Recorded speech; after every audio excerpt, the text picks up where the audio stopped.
So my name's Trevin Willis. I'm the executive director of the Preserve at Woodland Hills. And my name is Michael Owens, and I'm the health services director at the Preserve at Woodland Hills.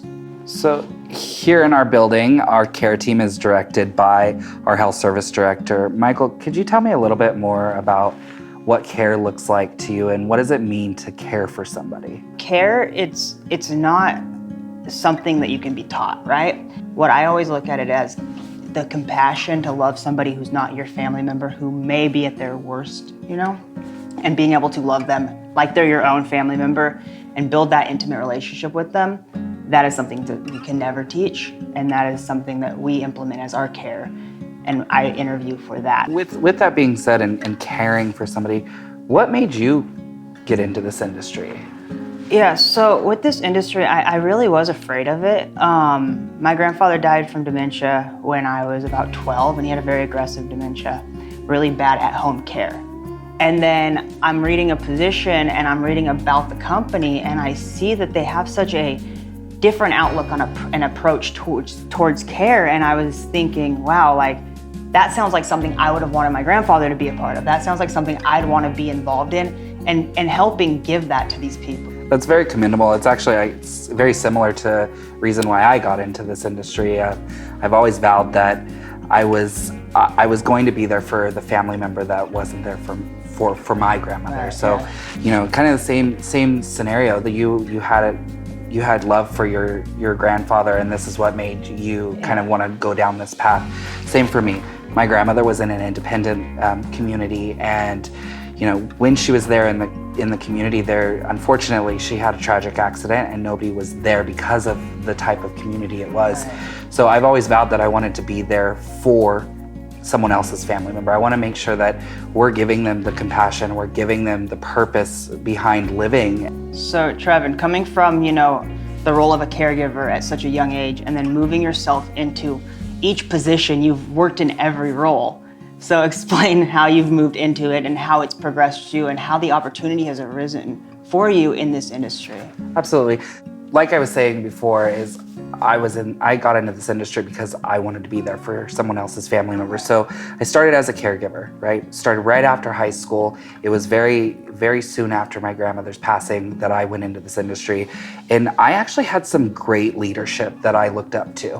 And what I did is I just kind of followed their guidance, and I really kind of honed in on the things that they were doing, and I picked out the things that I thought were so intriguing and tried to master them. But the one thing that I've been taught over the years is a great leader is one who knows how to really hit the ground running with his team. If you're not crossing the finish line with the whole team, then you're really not winning.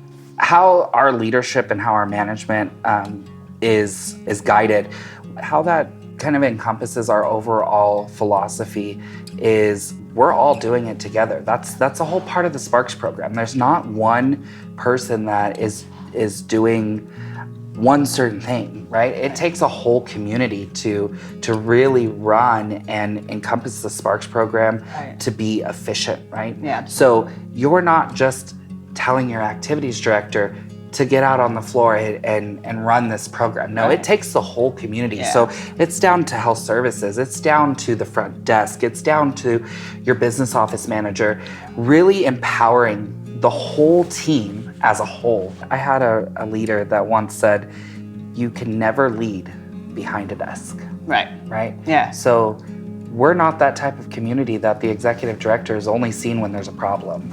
Right? We're only out here to fix something or be a paper pusher. No, we're out here on the floor with our residents. Same with our health service director. You're out on the floor, I would say the majority of your shift, right? The majority of your 9 to 5 shift, you're out on the floor, you're engaging with the residents, you're the one that they see every day. So I started 14 years ago, and when you're looking at a traditional assisted living memory care setup, you're going in and you're walking into these big lavish communities that have the big chandeliers, the big bistros, right? The waterfalls, right? The jacuzzis, the pools, the gym, the gymnasium. Having that type of community is grand, right? It's a grand approach. But then always there at the very end of the hallway is the double doors. Right. That is the memory care, and that segregation and that parting or difference between the two is not something that is so appealing, right? So when I was approached to come into a community that was integrated, it's truly a beautiful thing to Right. see that, right? And my take on it was, wow, you truly get to give every single person the same exact quality of life. What I get to do, and it gives me so much of a blissful feeling to sit across the table from the family members and say, you get to be their son now, or you get to be their wife, you get to be their husband. You no longer have to be their caregiver. Right. Because we're here now. Absolutely.